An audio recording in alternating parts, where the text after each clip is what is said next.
I will now call the December 21st, 2009 Blue Springs City Council meeting to order. I will ask you to stand, observe a moment of silence, and then I will lead you in the Pledge of Allegiance.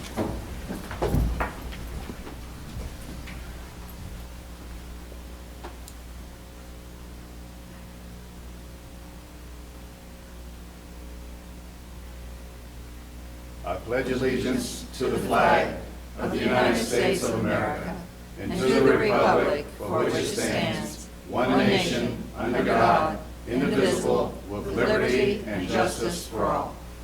You may be seated. I want to welcome those of you in attendance tonight to tonight's City Council meeting, as well as those that might be watching on cable channel 7. The next item is the consent agenda. Are there any items that need to be pulled? Seeing none, I would entertain a motion for the approval. So moved. Is there a second? Second. Roll call. Councilman Lauer. Aye. Councilman Reed. Aye. Councilman Fowler. Aye. Councilman Shaver. Aye. Councilman Edmondson. Aye. Councilman Solon. Aye. Carried unanimously. Next, we have a public hearing on a PRO concept plan for Colonial Highlands. Mr. Johnson. Your Honor, the city would like to offer one exhibit for PROC-10-09-2363. This includes a city council information form with attachments, staff report with attachments, site location map, vicinity map, affidavit of publication as advertised in Blue Springs Examiner, November 28, 2009, planned residential overlay district concept plan application, property owner information, letter from attorney Greg Grounds requesting waiver, statement of compliance with PRO district zoning, letter from 185 feet, notification maps, names, addresses of property owners within 185 feet of site, copy of letter to send to property owners notifying them of the public hearing. These are all these exhibits we have to offer on this public hearing. Thank you, Ms. Allen. Thank you, Your Honor, and members of the City Council. Before you this evening is a request for a planned residential overlay concept plan known as Colonial Highlands. The site map there shows the general location of the proposed residential development, single-family residential development. Amesbury Parkway cuts itself through the property to the east and northeast. Wyatt Road is to the south. Willow Tree subdivision is to the northeast. To the west is Eagles Ridge residential subdivision.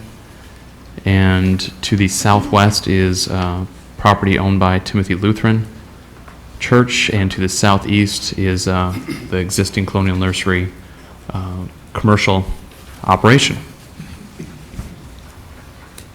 The project itself is just over 163 acres. The zoning in the property is SF7/PRO, that is single-family residential, with the planned residential overlay as a part of that. As you may recall, back in April of 2007, the City Council approved approximately 365 lots for this project. Since that time, because the PRO concept plan approval is only valid for 1 year, the concept plan itself has expired. The same with the preliminary plat, which also did expire earlier this year. The applicant is therefore requesting, in essence, a reapproval of their PRO concept plan for Colonial Highlands from based upon their original approvals back in early 2007. Also at the time, the property was actually a portion of the property was annexed in to the city. There was also rezoning to that SF7 PRO designation I mentioned. And again, the PRO concept plan and preliminary plat were approved at that time. And again, they've since expired. Staff does recommend approval of the PRO concept plan with conditions. There were 15 prior to the Planning Commission meeting. At the Planning Commission meeting, Planning Commission did modify condition number 4 and added condition number 16. I'll go over those here in just a moment. The overall development consists of about 365 residential lots, and will have a density of about 2.25 units per acre. That is consistent with the low-density residential development as described in the comprehensive plan. The project is proposed to occur in 9 phases.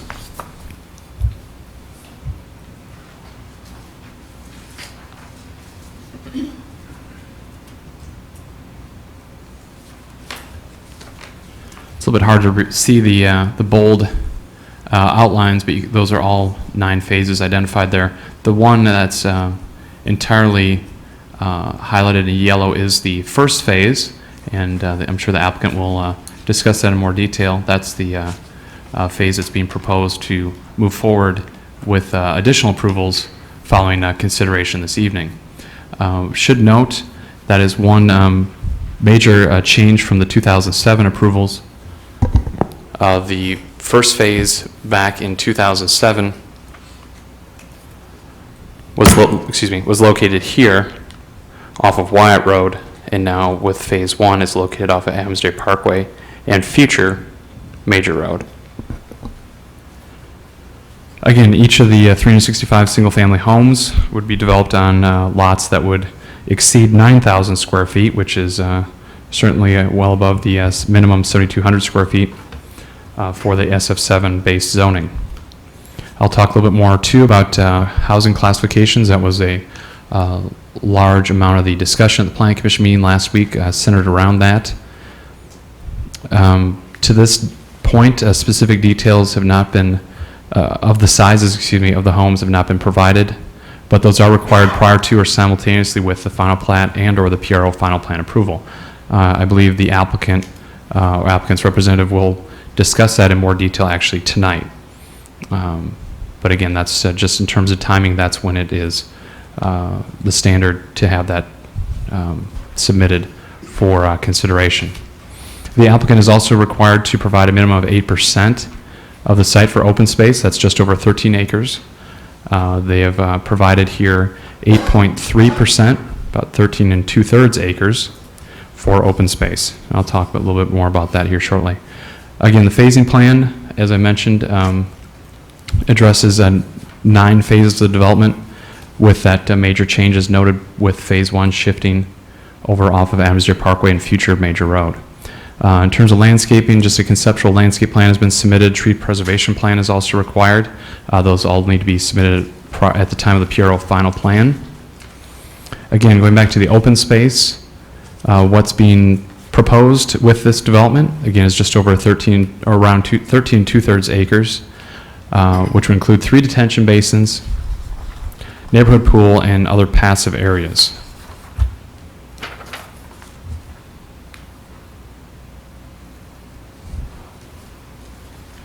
It was brought to my attention earlier today by the applicant's engineer that I inadvertently at the Planning Commission meeting highlighted this tract D, which is a wet bottom detention basin, as open space. That is not correct. It's only the ones that I've now shown here in yellow that count towards open space. So it doesn't make any change in terms of calculations or the information in the Planning Commission staff report. It's just my error on the my highlighting here. So this is the correct version highlighting the areas proposed for open space. The pool itself, as being proposed, is centrally located, and then with the other open space more on the fringe of the development. The other change, along with the phasing plan, affects the street improvements, and that goes to that condition number 4, recommended change by the Planning Commission, which states that prior to the approval of the final plat or PRO final plan for phase 1, portion of Southeast Major Road abutting phase 1 shall be improved, and rather than stating to city engineering standards or funds escrowed by the developer for the street improvements, is just identifying up to the main entrance of phase 1, which is approximately 250 feet west of Adams Day Parkway, as shown on the map. Maybe a little bit more difficult to show here, but essentially stopping at this main entrance here, extending from Adams Day Parkway about 250 feet in, rather than half of the road, the entire stretch that abuts this phase 1. So rather than this southern half of Major Road, just all of it up to the main entrance. So that is that's the recommendation from the Planning Commission, which is based on the request from the applicant. Staff did also note in terms of sidewalk and pedestrian and bike paths, as you can see with the layout of the tracks, they're a bit decentralized, I guess, from the rest of the development in comparison to the proposed neighborhood pool. So in terms of accessing them, it's a little bit less adequate, for lack of a better term.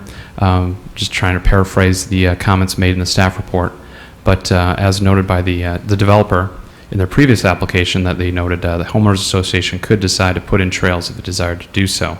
Again, based on the layout and size of the tracks, it may not be conducive to a system of trails in development. So that was a concern that staff had raised.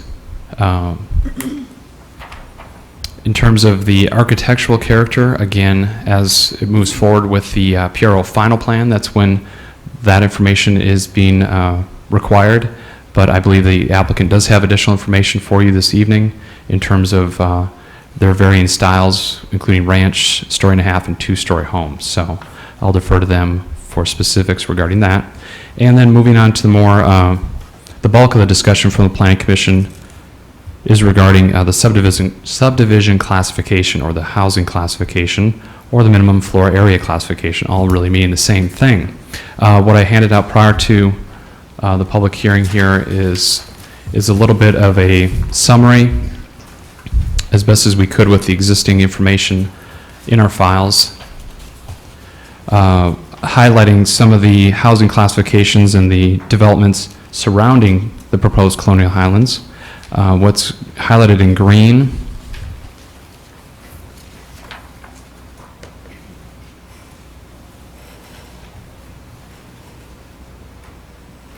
which looks somewhat yellow on the screen here, are those that are final platted. That means actually have final approvals for those. Those that are not highlighted are more the conceptual in terms of preliminary plat.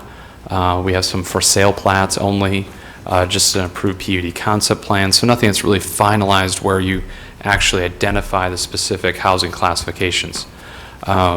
This speaks to, again, what the applicant is proposing. As it's currently stated, there is some concerns from the Planning Commission and some of the speakers who were speaking in opposition to the proposal last week, that there were some lower classifications than perhaps would be desirable in this area. And I'll talk a little bit more about that here in detail, but just wanted to highlight that and just explain what was handed out here prior to the public hearing. Again, the green is where or yellow, greenish yellow, is where I'd point you to in terms of looking at what's already approved. Again, A is the highest classification, and J is the lowest.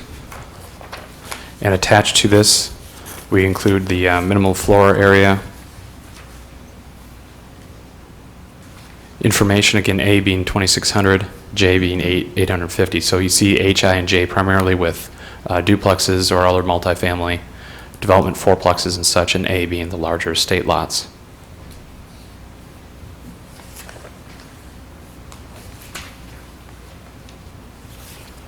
So with that, I'll just conclude comments regarding that additional condition 16.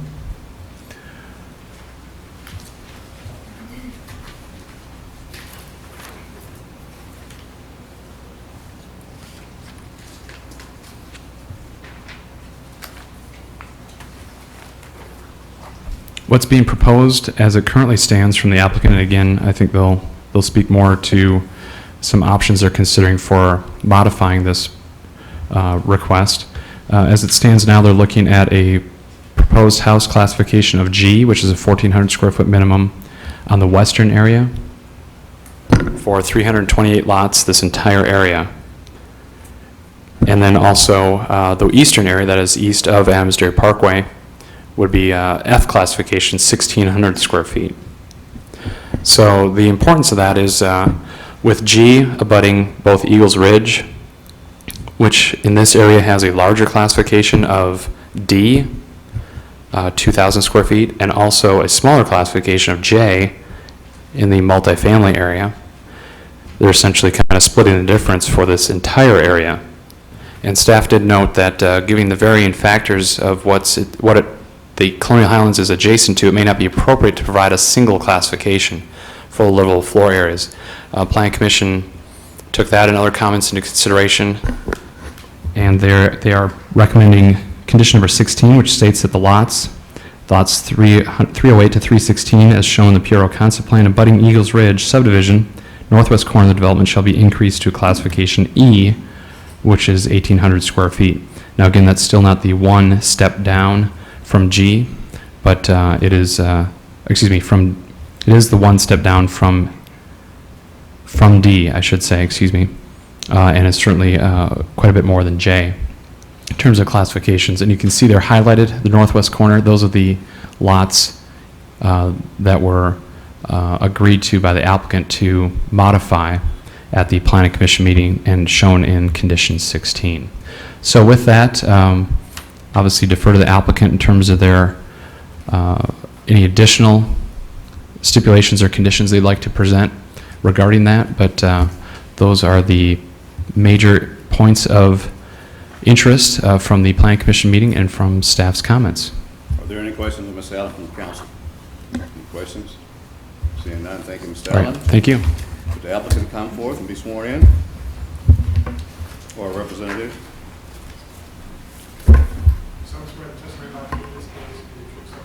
I do. Greg Grounds, 1401 Northwest Wildwood Drive, Blue Springs, Missouri. Your Honor, members of the council, it's a pleasure to be here as always. One of the great things about the Planning Commission is they bring to light to a developer issues that are of concerns to members of the community and members of the Planning Commission, and we believe reflectively of the council. So there are a number of changes that my client has instructed me to tell you that he is making with regards to this project, which we hope and believe will make it much more palatable. We thought it was a great project to begin with, but I think even more so than it was presented at Planning Commission. But before we get to that, one of the other things that happens at Planning Commission is sometimes issues come up or things that are said that you couldn't even have anticipated, and so you weren't prepared at that time to address them. So I want to hit one of those right off the bat. During the testimony, during the hearing, an individual indicated that my client had acted without any permits of any kind in disturbing the land. And I have brought tonight 3, and I'm going to hand them to Bob McDonald in just a moment so that you can see we had a Missouri State operating permit from DNR. This is a computer printout of their website today showing that that permit does not expire until February 7th, 2012. And that requires what's called a SWIP plan, Stormwater Management Pollution Prevention Control Plan, which they have to have on site with them anytime DNR comes along so that DNR can look at it and review what they're doing. And those are all in place and in good standing. And I'd offer those as 3 exhibits tonight. We'll mark them exhibits 2, 3, and 4. We also heard some concerns about the square footage, and my client has made several adjustments to this plan that I want to address and make you aware of. The first is with regard to the properties that are on the east side of Adams Dairy Parkway adjacent to Willow Tree.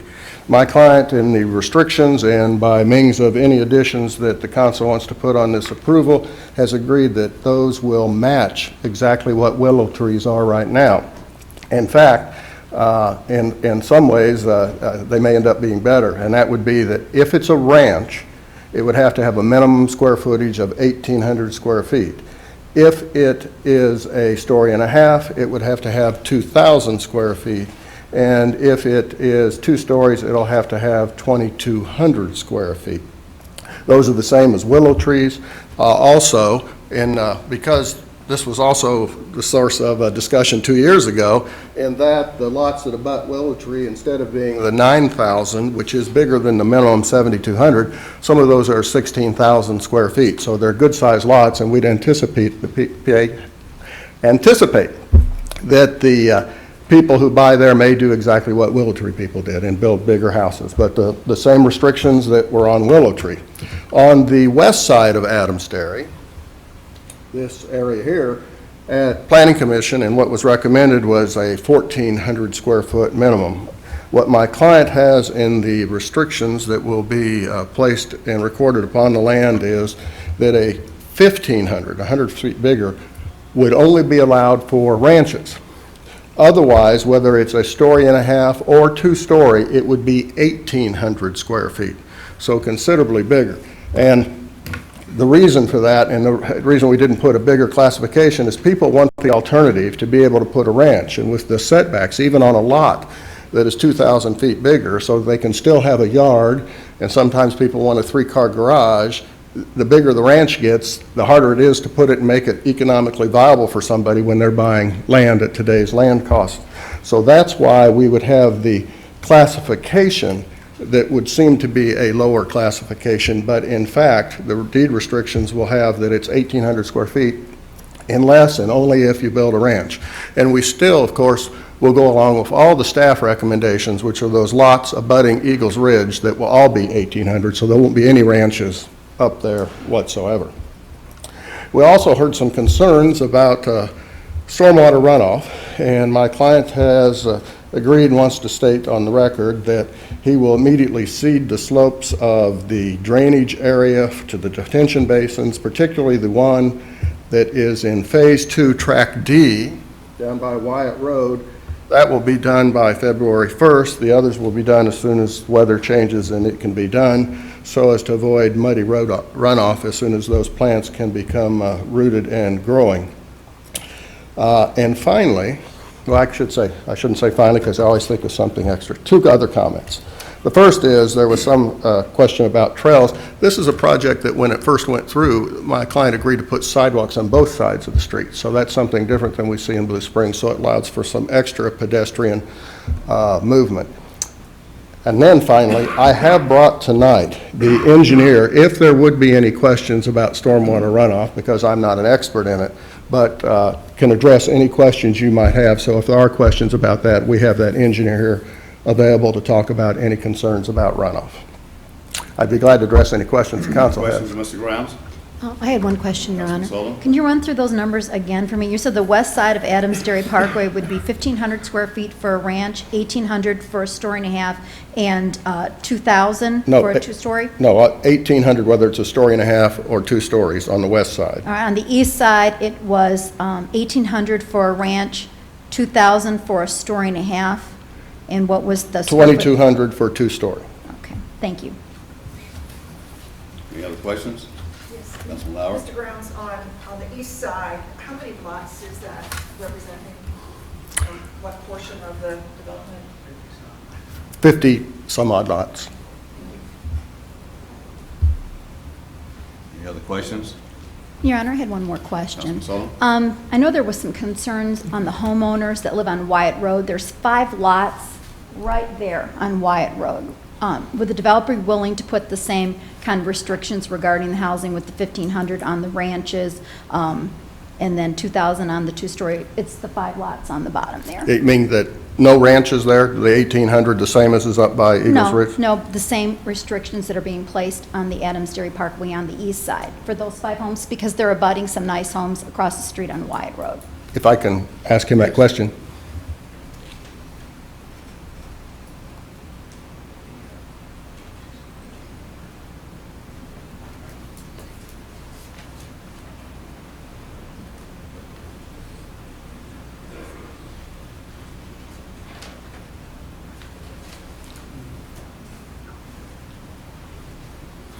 My client says he would agree to the restriction on those lots abutting Wyatt Road that they would either be 2,000, whether a story and a half or 2 stories. We don't think we can get a ranch on there of that size, but we would agree to that restriction. 2,000, all right, thank you very much.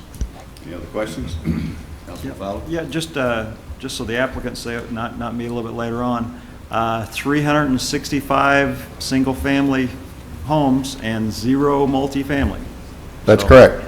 And this is a product, really, you may recall, it used to be that a developer would buy a big piece of land and they'd bring in 15 acres, and the council said they wanted this PRO, so you knew what was going to happen in the future. Right. So the intention is 9 phases. Hopefully, the housing market will make that happen quickly. But they're all single-family, no multifamily, locked in, just like we say. That's rare. You don't see that often in this business, so that's good. Good to see.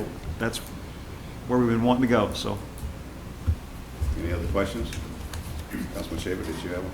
I would just comment, excuse me, I appreciate the response of the developer to the planning commission and to the concerns of the residents. Well, that's all Mr. Tharp, not me. He's been a good developer in town, and he heard and he wanted to respond to those. Any other comments, questions? Thank you, Your Honor. Well, thank you, and I certainly want to compliment Mr. Tharp because I asked him to come into my office and explain some things to me, and he was very agreeable to doing that, and I want to personally thank you for responding to the concerns expressed. Thank you, Tom. Okay. Anyone in the audience wish to speak in support of? Mr. Moorhead.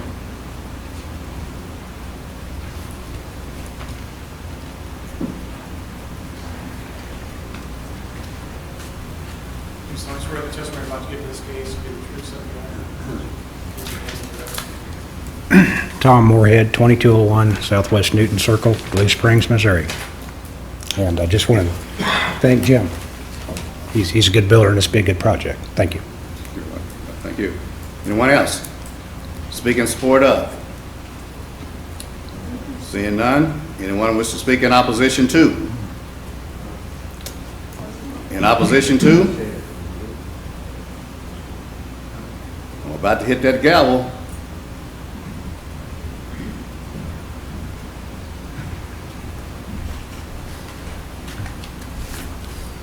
So I swear the testimony about to give in this case, be the truth, so your name and address. My name is David Redwine. I live at 27307 East Wyatt Road, Blue Springs.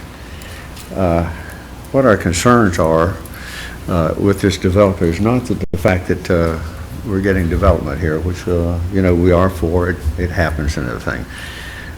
It's the adverse effect to the property during construction of this development here. We've had some ongoing problems, which I understand are being addressed tonight and making some improvements. The main thing that I want to bring out is, as DNR permit requires, which we acknowledge that there is a general permit here, but there is an ongoing maintenance if construction is not continuous, if it's stopped for any reason, or for the fact of weather conditions. I think it does require that these structures be maintained. So far, they have been inadequately maintained, which is causing adverse effect to our property. In other words, what we're doing, we're getting into a problem where our newly constructed fish pond is being filled with silt, and we'd like to address that situation so that it doesn't continue to happen. I do have, just as a matter, and ask that not only the city but DNR maintain the compliance of maintaining these structures during the period of development. As an example, if I can, show some pictures of what we're up against and what we've been involved with.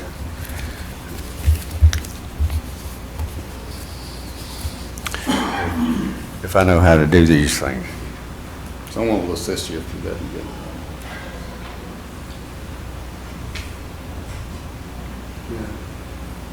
Here's a silt fence that was put in, and as you can see, it's completely failed. It's been that way for over a year now, and the silt fencing itself is collapsed. Some of it's gone, and so it's totally ineffective. Is that picture as of right now? That picture was taken about 4:30 yesterday afternoon. Okay. All of these pictures were.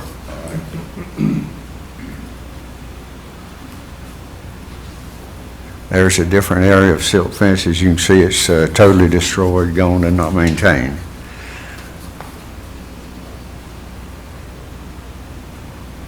This one's hard to see, but it's a hay bale barrier that's split right down the middle and is no longer effective at all. It's just two hay bales sitting on the side with a drainage ditch running through it.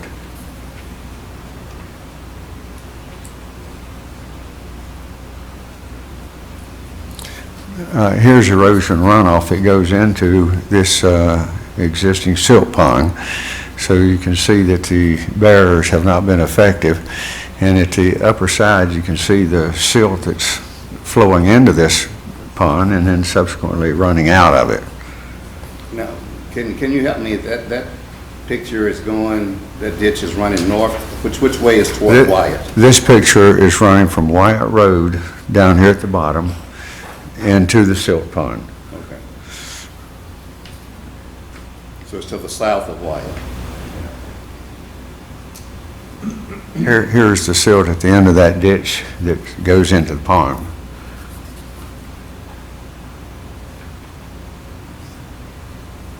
This is the area right now that's never been seeded.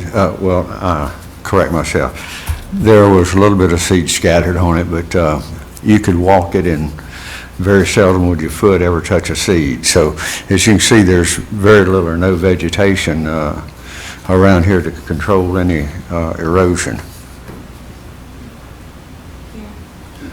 How long has that pond been there? When was that created? 2006. 2006? Yes. No, this pond here, I'm sorry, my pond was built in 2006. This was 2007. So this is not your pond? No, this is not my pond. This is a retention pond. It's on the proposed development It's in this site. area here. Okay, I misunderstood. I thought you were talking about your pond, and you were talking about the fish pond. I'm just telling you the adverse effects on my pond. Your Honor, let's, for the record, maybe Mr. This is not for the property that's for this development we're under discussion. This is over farther to the west, I believe. What's the Is that- location of this? What is the location of the pond Now, itself? if you speak from the rear, you're going to have to come up here and be sworn in. Or is that, I'm trying to, because I thought I've seen that one built up there, and I didn't realize it was for this property.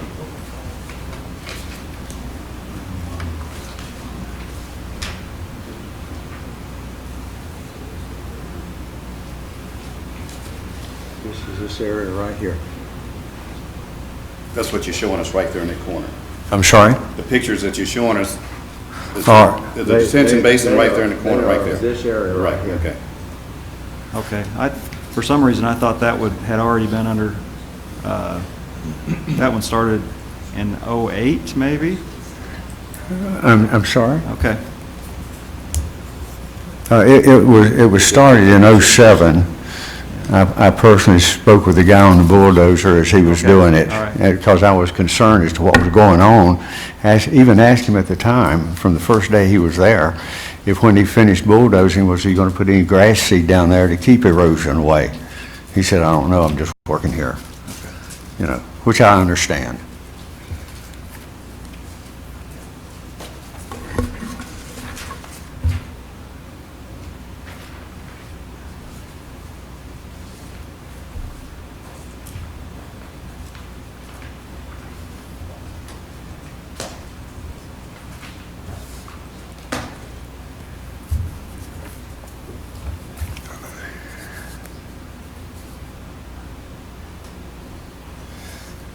This is another area where a structure was put in some time ago, and unfortunately not maintained. So it's great to have structures in, but if they're not maintained and they don't work, then it's of no value. But you can see on this lower right-hand side, the silt fence itself is completely collapsed and laying down on the ground. That being a little bit better view of a silt fence laying down there. This is an area that was put in. It was rock, which was, again, we were glad to see put in. Again, not maintained, because what's happened is the flow of water has undermined this and comes completely underneath, unstopped, unchecked, coming under the large stones. Is this the same pond we were looking at earlier? I'm sorry? Is this the same pond we were looking at? Every bit of this is the same one. That's the same area that drains into this pond. This one's hard to tell because it just shows a ditch running around the structure that was put in and not maintained. Again, the silt fence is completely undermined, and water flows freely and doesn't stop anything coming down through there. Now for the good part. Yeah, how many more pictures? Because I think we I've get got three pictures that are good, if you don't mind. Yeah, why don't you show those, because I think we get the point. This is the area right in front of the drop inlet. As you can see, the stone has been put around it, which we were glad to see, and it has helped quite a bit, and we do appreciate that.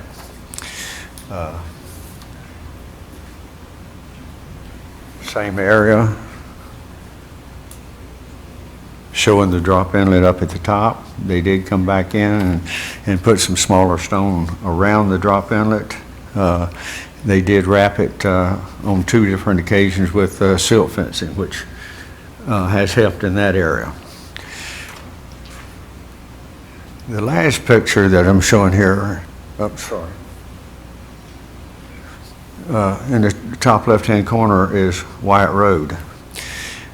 This is the county, city easement, whatever it is, with the bank showing the barrier from the existing silt pond. It's heavily grassed, and as you see, there's no runoff, there's no ditches flowing down there, no erosion. So what it amounts to, if this thing is properly maintained with even just grass, you see that you don't have any problems. And this is what we're asking for, is just to go by the codes, DNR codes, City of Blue Spring codes, and the codes that they've adopted, and it's maintained, then we'll be happy. Thank you. All right, thank you. Anyone else in the audience that wish to speak in opposition to? In opposition to, we will close this public hearing.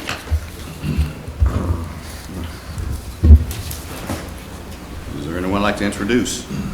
I'll introduce it, Your Honor. Okay. First reading of Bill Number 4097, an ordinance approving the Colonial Highlands Planned Residential Overlay District PRO Concept Plan. Move the bill be approved on its first reading and proceed with the second. Is there a second? Second. Discussion? Your Honor, Yes, Councilman Sullivan? there are some conditions that I believe need to be added that have been agreed to by the developer. I would like to also echo the fact that I truly appreciate the fact that the developer came to the Planning Commission, thank you, listened to the concerns of the residents, and has addressed those issues tonight. I do know that this resident has dealt with a lot of siltation issues. I hope by putting in temporary plantings and vegetation, because anytime you remove impervious surface, it certainly is not going to absorb as much water, but when you plant grass, it certainly makes a difference. I'm going to add 5 conditions to staff's already existing 16 conditions. 2 of them were on the preliminary plat conditions that were approved by the Planning Commission. Would you like to offer those as a package for the council's approval? Yes, I will, and if it would help the Assistant City Clerk, I could pass this down to you because this is probably going to be difficult for you to write this all down. Condition 16 would be that a minimum of 2,000 square feet on the homes on the lots that are abutting Wyatt Road.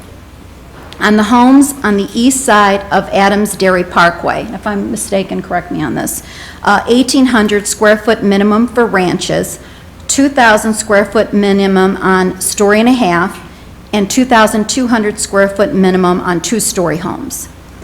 On the homes on the west side of Adams Dairy Parkway, a minimum of 1,500 square feet for the ranches and 1,800 square feet on a story and a half and 2-story homes. Condition 17. The developer, this was a condition that was added for the Planning Commission meeting and probably should be added on the PRO concept plan that we're approving this evening. The developer shall provide off-site utility easements as necessary to serve the utility needs of Phase 1 of this development with the final plat submittal. Number 18, detention basin shall have successfully planted temporary seeding, grasses, and mulch before permanent plantings are installed for erosion control. This is agreed upon by the developer this evening. Number 19, Phase 2, Track D, which was the detention basin that we saw the pictures of. Track D shall have successfully planted seeding, grasses, and mulch put in place before February 1st, 2010. And number 20, storm drainage system shall have plans sealed by a registered professional engineer. Okay, you've heard We the can pass those down. conditions, and again, these conditions were agreed upon by the developer. So is there a second? Second. There was a motion for those conditions, right? I made a motion to add the following conditions. Okay, and there was a second. Discussion. Just to ask the applicant to ensure that these have all been agreed upon and the language that's been used is within their agreement. Yeah, they're nodding their heads, so those were, The only, I think it was seeding, grasses, or mulch, not necessarily all three in combination, but other than that, okay. So you want to change that to or instead of and? Well, and it can be a combination, so, And or. and/or. Okay, and or. Okay, any further discussion? On the amendment Yes. to the motion, not on the amendment, Yes, on the main motion, I'll talk just a minute. Okay, any further discussion? All in favor say aye. Aye. Those no. Motion carries. Now, Councilman Fowler. That was on the amendment. Yes. Okay. That was on the amendment, Okay, so now we're talking about the main motion. as amended. Right, as amended, okay. Still on Yeah. first reading. Yes, Your Honor. I guess I'd like to talk in a broader picture about the concern that the resident brought up, Mr. Redwine. There's already damage out there, and the action from this point forward doesn't really do anything to handle that damage that's already there. And I use this as a point, whether it's going to be this situation or Nora Griffiths, the same issue we've seen over and over again, that we have stormwater issues in this town. I don't believe that our ordinances do a good enough job of putting the city of Blue Springs being a responsible party in this. We continually see these episodes where residents have to come up to us, let us know they've had property damage, and we say, well, we're sorry, you have to go deal with either the homes association or the developer. We don't have it, we're innocent in this, we don't have any accountability. And I just think it's time that we do something different. I've been asking for that with the Stormwater Management Committee, that was effectively shut down, but I think it's really time that we start addressing this problem and get involved in it, and not let residents pay the price of development that occurs upstream from them. So, my 2 cents. Further discussion? Seeing none, all in favor say aye. Aye. Aye. Those no. Second reading of Bill Number 4097 as amended, an ordinance approving the Colonial Highlands Planned Residential Overlay District PRO Concept Plan. I move the bill be approved on its second and final reading and be assigned the appropriate ordinance number. Is there a second? Second. Further discussion? Roll call. Councilman Reed? Aye. Councilman Fowler? Aye. Councilman Shaver? Aye. Councilman Edmondson? Aye. Councilman Solon? Aye. Councilman Lauer? Aye. Carried unanimously, given ordinance number 4280. Next, we have introduction and reading of Bill 4098.